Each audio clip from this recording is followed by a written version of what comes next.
Hi everybody, today we're going to make the October 2025 Hoop Studio project. We're going to make our pumpkin patch coasters, the sunflower centerpiece, and the green felt leaves. We're going to start with our pumpkin coasters. This project can be completed in a 5x7 hoop, but I'm going to make 3. If you're going to make 3 coasters, make sure you reference the cutting diagram. That's in your download library along with the embroidery files you need for this project. I have everything prepped and ready to go. I did starch my fabrics. I like to use faultless heavy finish, and I went ahead and gave a light spray to the orange, the peach, and the floral fabrics. If you give a really heavy spray, it's going to shrink. So I gave a light spray, ironed it out. I had plenty of fabric for this, and I've got leftover on the floral. You will have leftover fabric with this nice fancy piece. I like to spray starch because it makes the fabrics a little bit more stiff, gives them a nice feel. I think they embroider a little bit better.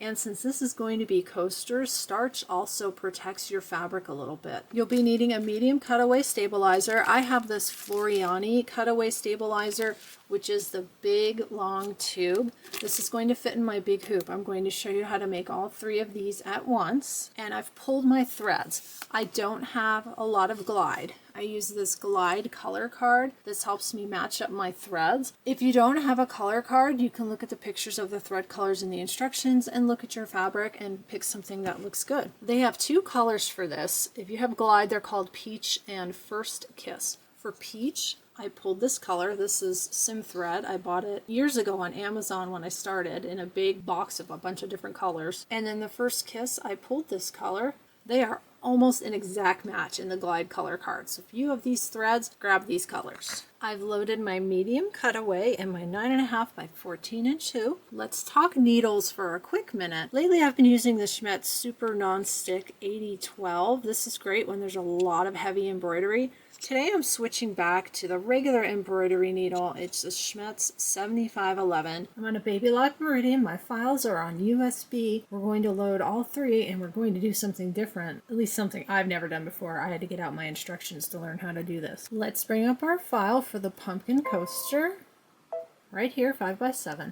If you're making these in a 5x7 hoop, and you're done, you're ready to go, bring up 1, make it 3 times. There's a couple ways to duplicate, and I've talked about this before. My favorite way to duplicate is using the border button, because when you use that button right here, it stitches out everything at the same time.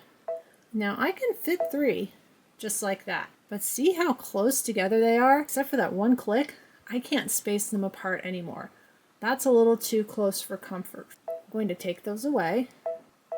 The other way you can duplicate is the duplicate key right here. And when we do that, I can drag and drop, create some space in between, and I know that'll be a lot easier for me to work on. We do a lot of cutting with the applique. You need to be able to get in there in between everything. However, the thing about duplicating them like this, it's going to go through all the steps for one coaster first, and I'll show you that. We'll move by thread color. That's a batting placement line, batting tack down. Then we have a placement line for the stem, a tack down, placement line for the pumpkin. See how it's only working on this one? I don't want to do that with a big hoop because we're doing applique, and every time you need to cut, you're pulling your big hoop off your machine. I'm going to go back to the beginning of my project. I'm back at the beginning of my project. We're going to color sort. I did try this earlier to make sure that it would work. I'm going to hit return. We're back to our edit screen, but I actually need to get to the embroidery screen. I'm going to hit the embroidery button. Then you hit layout. Then you hit this button here with the 2 dark spools and the 1 light spool. Then we want to hit layout again and make sure our colors are sorted. Look at that, they're all sorted. You can hit your needle -+ just to double check it's doing this right. I've got a batting placement line, so that's for this one because this is the one that it's starting with. And then it's doing that one, and then that one. Batting tack down, batting tack down, batting tack down. So we've sorted everything. It will do the same step each time. I'm going back to the beginning of my project and I'm ready to go. I'm going to save this to the memory on my machine in case something happens. You can also save it to your USB if you like. I have a generic neutral thread on my machine, my new needle is on, and a full bobbin. Let's get started. A couple things before we get started. The first thing it has us doing is folding and pressing the fabric. I'm going to do that at the end.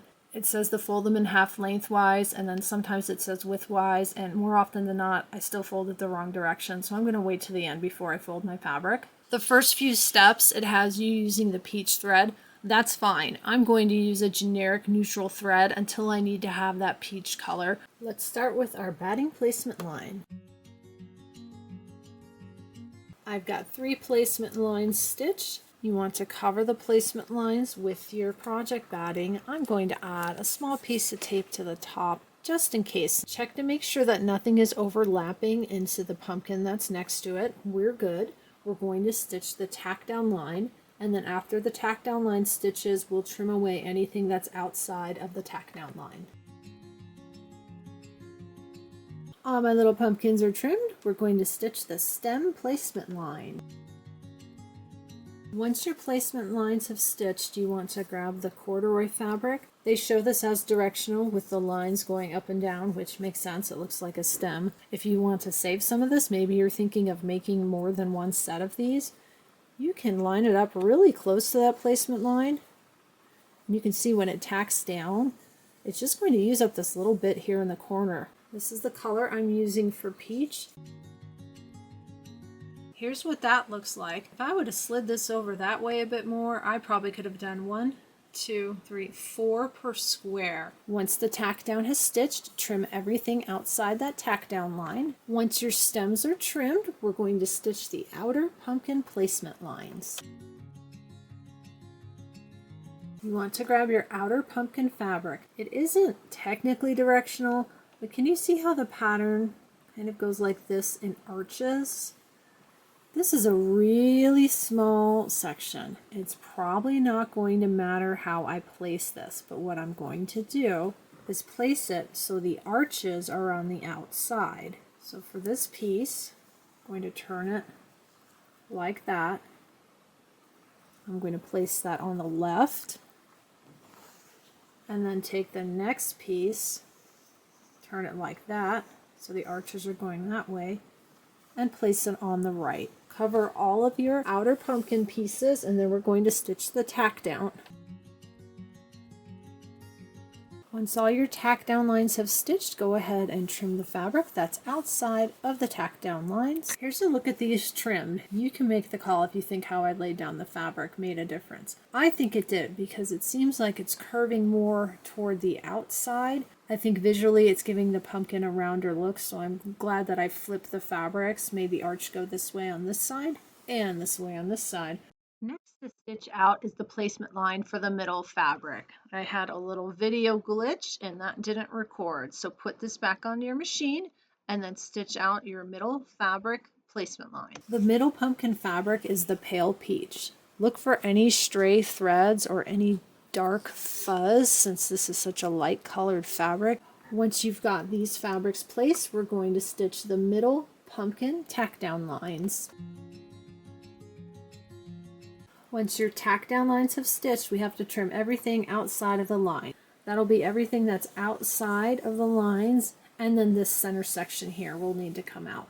These are all trimmed. Next, we're going to stitch the center pumpkin placement line. Grab your center pumpkin fabrics, place them over that center pumpkin placement line. Then we're going to stitch the tack down.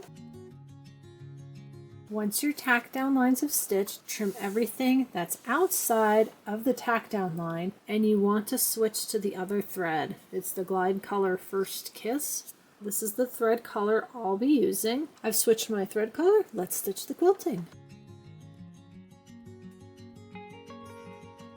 The quilting is stitched. It looks great. We're going to switch back to the peach color, and we're going to stitch the decorative outlines. While this is stitching out, I'm going to press these pieces of backing fabric. Now I can tell which direction to fold them. We're going to be laying them this way across the pumpkin. Your backing fabric is a rectangle. It has a longer side and a shorter side, I think by only 1/2 inch. fold it on the longer side in half and you'll press it. See how that's longer than your pumpkin? If you accidentally fold it the other way, it's still longer, but it's really tight. It would be hard to make that work.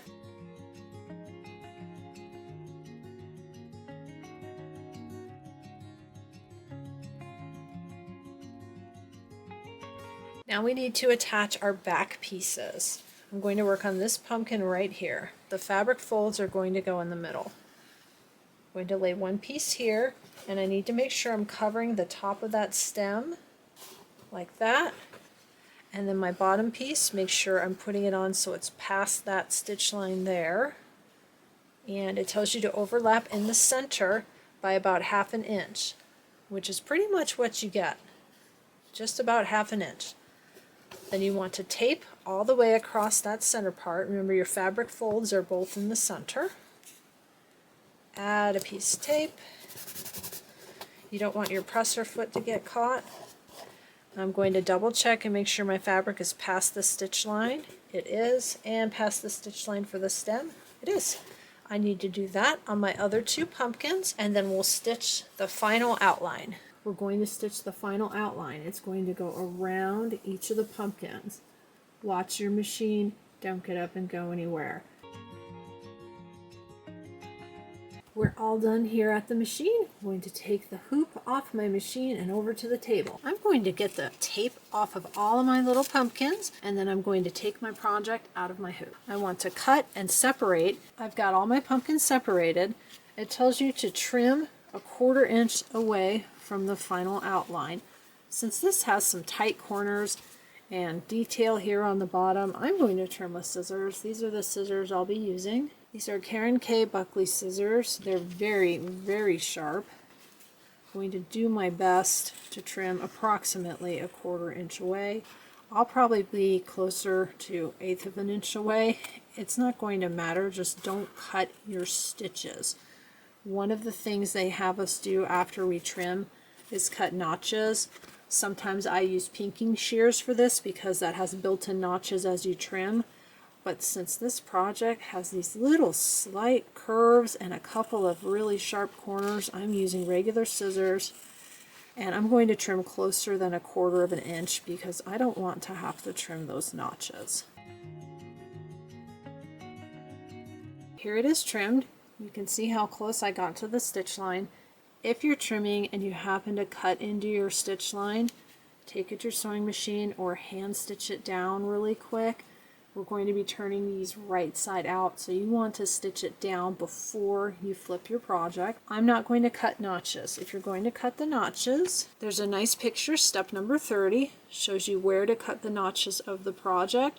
I can see doing that if you've got a lot of fabric on the outside. That's why I cut mine really close. I don't want to bother cutting the notches. I'm going to cut my next 2 off camera. All my pumpkin coasters are trimmed. We need to turn them right side out. Hopefully I didn't cut too close to that stitch line. I'm going to turn very carefully, flip one side, flip the other, and then I've got my little purple thing over here to help me poke that stem out because that's going to be kind of tricky. Just like that. That's about as far as I can get without help. Ooh, that's going to be hard, folks. I've got this here. This is a purple thing. I hope that's okay. We need to be careful of this fabric. Nothing is fusible on the back, which hopefully will make it easier to turn, but I also need to be more careful because I don't want to poke a hole in this fabric. I've got one turn. Here's what I used. I have a metal point turner. This is something my grandfather made many years ago. It's very blunt. It's thick. I can't poke through anything with it. I won't harm the fabric.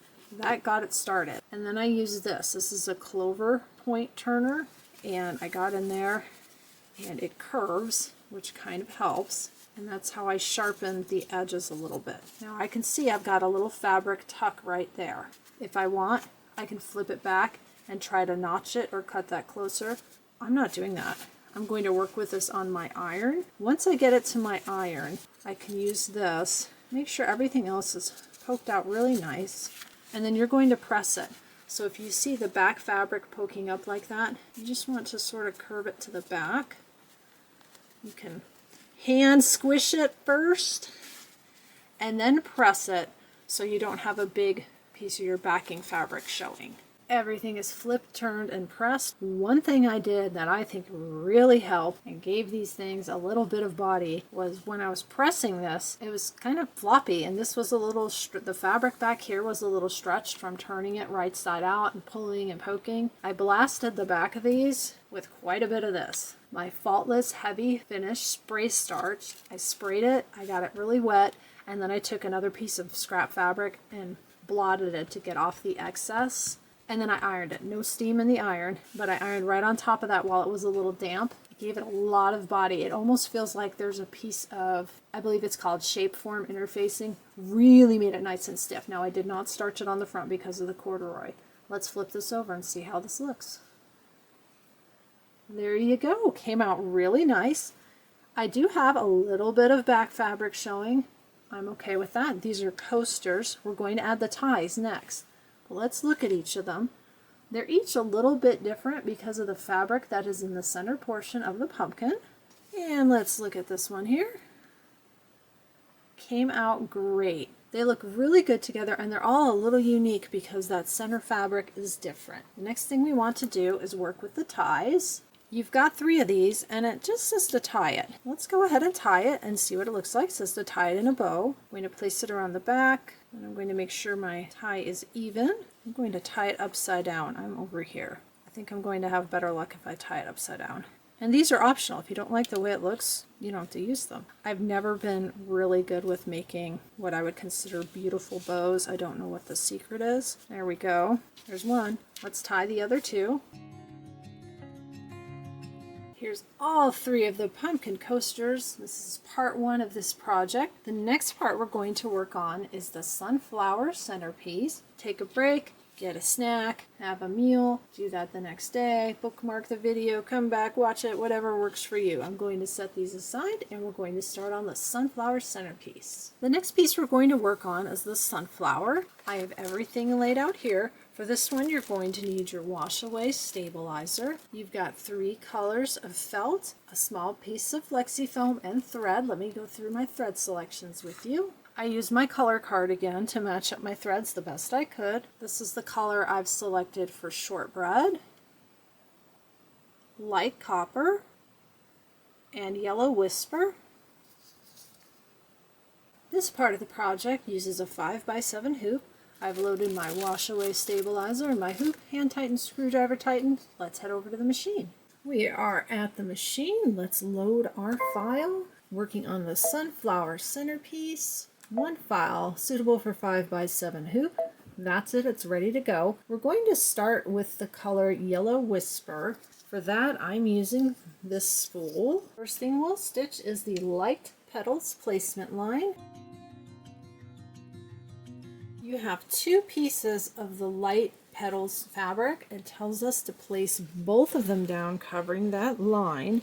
Next, it tells you to change the bobbin thread to match your top thread. This color is such a pale yellow color. It's so close to white. I'm going to leave it. I also know that my machine says to only use 90 weight thread in the bobbin, and my embroidery thread is 30 weight. I have used the embroidery thread in the bobbin before. It works fine, no problems. But for this project, since we're working with such a pale color that's so close to the white, I'm going to leave my white bobbin thread, and then I can show it to you, and you can make the call whether or not you want to switch out your bobbin thread. Once you've got both pieces of your felt covering your placement line and changed your bobbin thread if you like, stitch the tack down. The tack down has stitched. If you switched your bobbin thread to match the top, switch it back to the regular color. We want to trim everything that's outside of that tack down line. This is all trimmed. We're going to stitch the dark petals placement line. Once that line has stitched, change to the light copper color. You want to grab 1 piece of felt. They're calling this the dark petals felt. This is the one that's yellow. Cover the placement line, and we're going to stitch what they're calling temporary petals tack down line. And then we're not going to trim after that. It looks like it's going to stitch here, here, here, and here. Go ahead and stitch those lines. After those 4 little curved lines have stitched, leave this on your machine. Don't trim anything. We're going to stitch the base placement line. Grab your flexi foam, that's that little squishy piece that came in your kit. Cover that placement line, and it shows one piece of tape on the top. I'm actually going to tape top and bottom, and I am not going to get up and walk away from my machine. That's taped down. We're going to stitch the base tack down line. It's going to stitch another circle. Once that's stitched, go ahead and remove your tape and then trim everything outside that line. When you're taking off the tape, don't rip it because you'll pull this felt right off. Peel it off gently. Once you've got that trimmed, we're going to stitch the center placement line. Grab your center felt and a piece of tape. You want to cover that placement line. Stitch the center tack down line. You probably saw my hands in there. I kept stopping my machine so it would slow down because when it went around here, you've got this bulk with the flexi foam and the felt was shifting. So it started to bunch up. I didn't want to fold in here, so I slowed it down. I would pull it, let it go a little bit, stop it, pull it, and then I added a little piece of tape there. It's nice and flat. That's why I say don't get up and walk away. We're going to remove that tape, trim everything that's outside the line. All trimmed, it's time to stitch the center satin outline. Once that's done, you're going to take your hoop off the machine. We're going to flip it to the back and place the other piece of dark felt on the back and tape it in place. I'll show you what that looks like. Here's what that looks like. I went ahead and taped all the way around. We're going to be trimming outside of the line, so even if this pulls off a little bit of the fuzzy from the felt, it won't matter. I want to make sure that's nice and secure. We need to change to the color shortbread. This is what I'm using, and it tells us again to match our bobbin thread to our top thread. I'm going to go ahead and leave my 90 weight white bobbin thread. We'll see what that looks like at the end. I've changed my thread. Change that bobbin thread if you want, and we're going to stitch the dark petals tack down line. That's the last step on the machine for this. If you've changed your bobbin thread to match your top thread, make sure to change it back. We're done at the machine. You can take your hoop off your machine. Let's go over the next few steps. It says to remove it from the hoop. I'm actually going to leave mine in the hoop. This is going to be easier for me. So personal preference on this. I am going to flip it to the back, remove all of this tape. If you have it out of the hoop, you can trim away the extra stabilizer. The reason I like to leave this is because we have to do some trimming, and we're going to do one side at a time. We need to trim around the petals on the front and on the back. The instructions have you doing the front first and then the back. It really doesn't matter. I'm going to start from the back. Leaving it in the hoop makes this easier for me to hold and trim rather than having to hold the whole project. It's nice and taut in the frame like this, and I can just concentrate on holding the felt and getting in as close as I can and trimming close to the stitch line on these petals.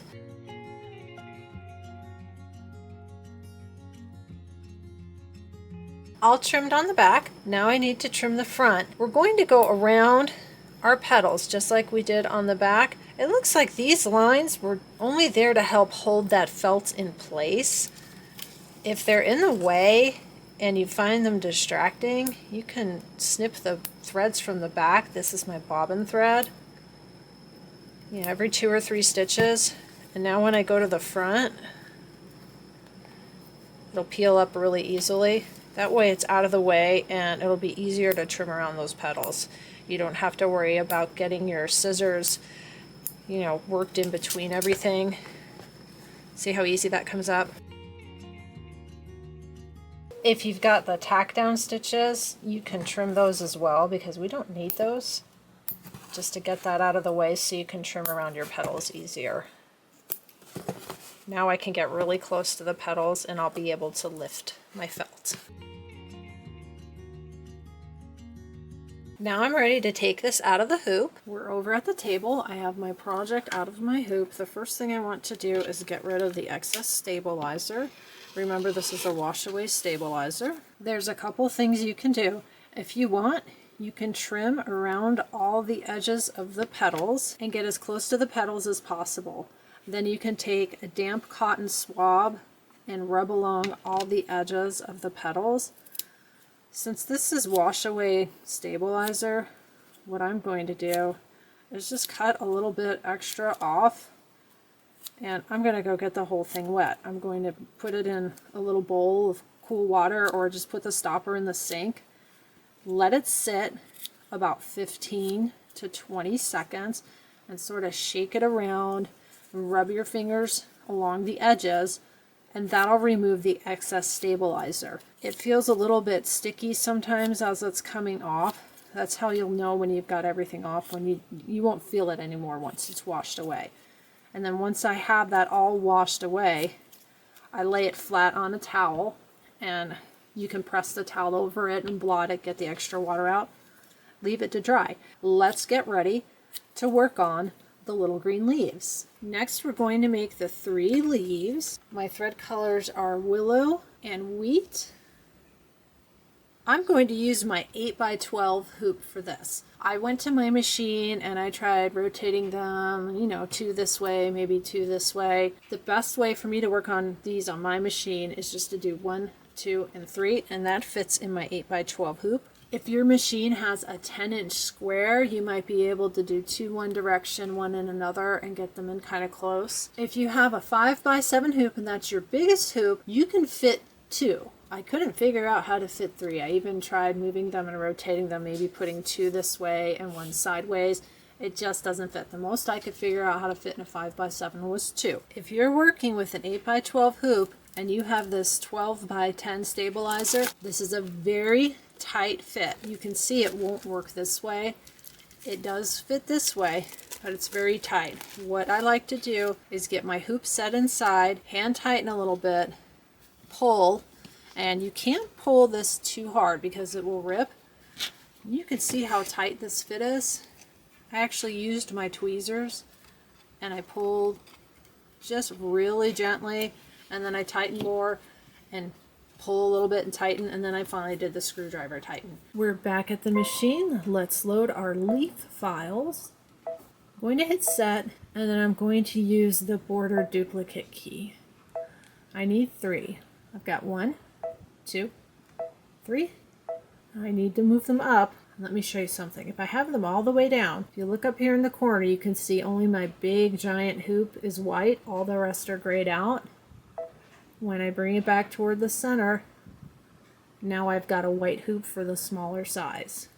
I want to get these as close to the center as I can, and I can add some space. I want to add as much space as I can, but when that little white hoop here, the second largest hoop, disappears, I know I've gone too far. Right there. See how it disappeared? So I need to take away a little bit of that space. Now I have that hoop available, and I do have extra space. I'm going to hit OK.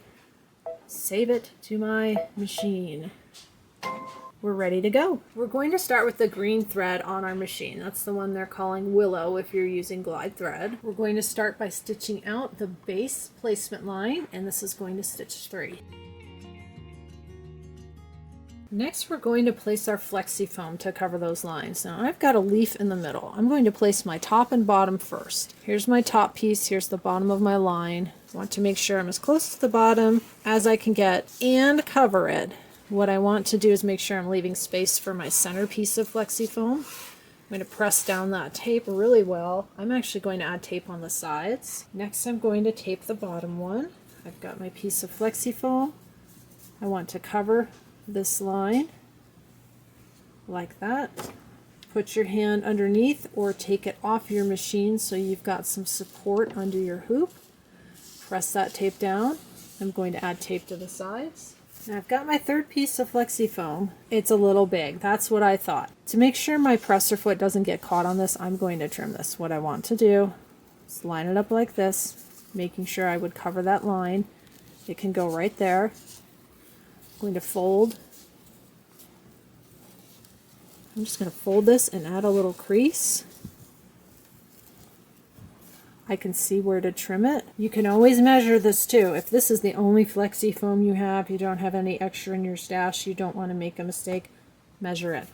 I know if I make a boo-boo, I actually have some flexi foam. I'm not worried about it. Now it fits. I want to go ahead and tape this down. I have all 3 pieces taped down. We're going to stitch the tack down. I'm going to sit here and watch my machine.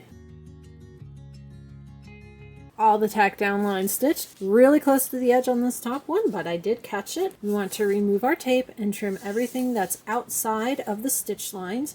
If you've positioned your flexi foam like this, you've got quite a bit left over here on the bottom and here on the top. You can save that for another project in case you just need a little piece of flexi foam. A little side note, if you're tight on stabilizer like I am, see how just a little bit is poking out like that?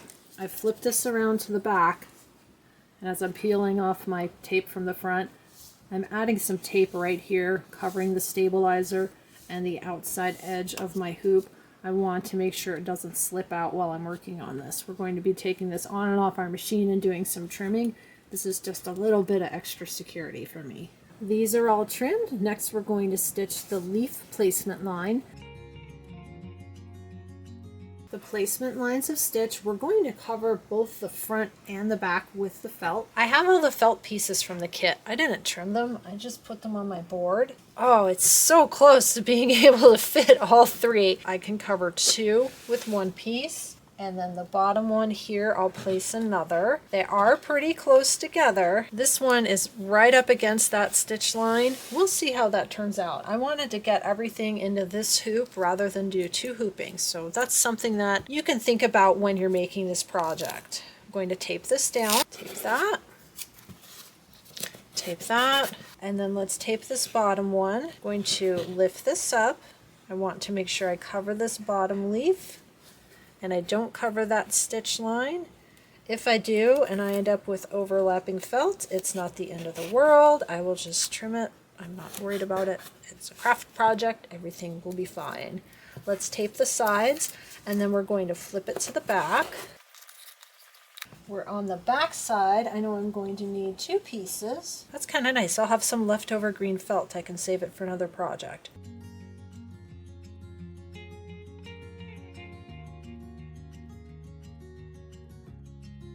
Make sure you've got that good and secure on the back.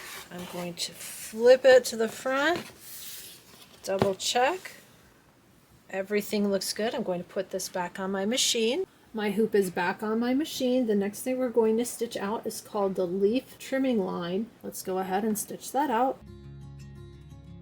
I can see I'm catching my tape. I hate picking out tape. I'm actually going to pull this out and move this tape a little bit so I don't catch the tape. Those are all stitched out. I would say if you're stacking them like I did, if you can give yourself a little bit more room, it's probably a good idea. I do think it will all work out. Let's go to the next step. We're right here at step 11. It has us changing our bobbin thread to match the top thread. I'm going to leave my white thread again. We will see what it looks like. The same thing is going to happen in the next step. When we go to stitch the leaf detail here in the center, the veins, we're going to change to the other color thread. I believe it's called wheat. And it says to change so your bobbin thread matches your top thread. I'm going to do both of these with my regular bobbin thread. I'm not making the change, but if you want the best results, according to the instructions, change your bobbin thread for those two steps. We're going to stitch the leaf outline. Again, change your bobbin thread to match your top thread per the instructions. I left my regular bobbin thread in. Switch to the color wheat, and per the instructions, match your bobbin thread to your top thread. I'm leaving my 90 weight white bobbin thread in since that's what my machine prefers. We can see what it looks like at the end.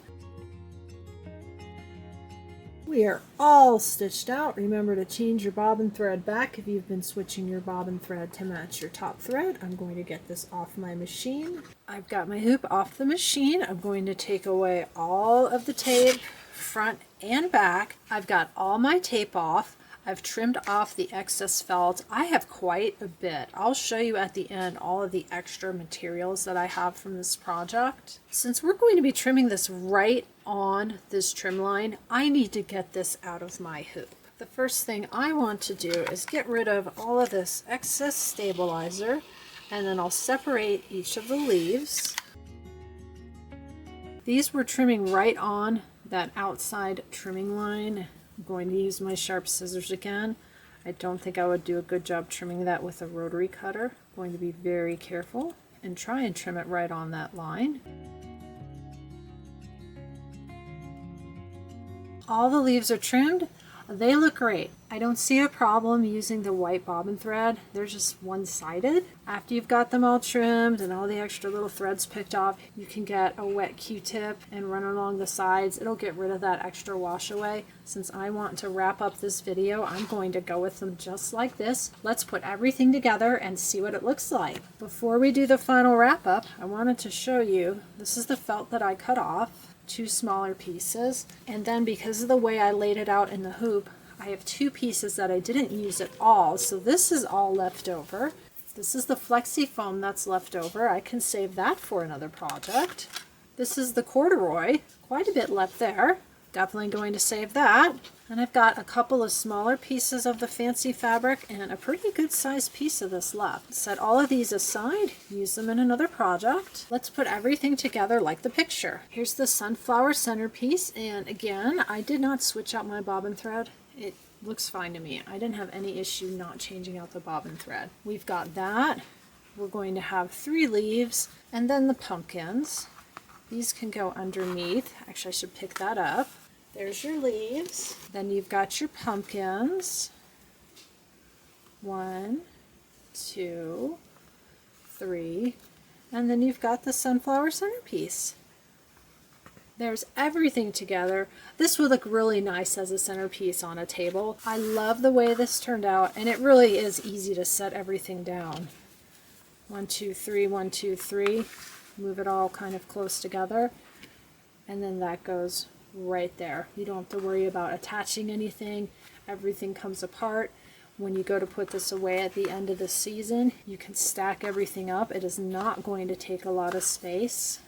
I hope you've enjoyed making the October 2025 Hoop Studio with me, the Pumpkin Patch Coasters. Please be sure to like, subscribe, and share. I'll be bringing you more Hoop Studio, perfectly pieced, and other fun Kimberbell and embroidery projects. Any comments or questions, please leave them in the comments box below the videos. All the product information for everything shown and used today is also in the description box below the video. Thank you so much for watching. See you next time!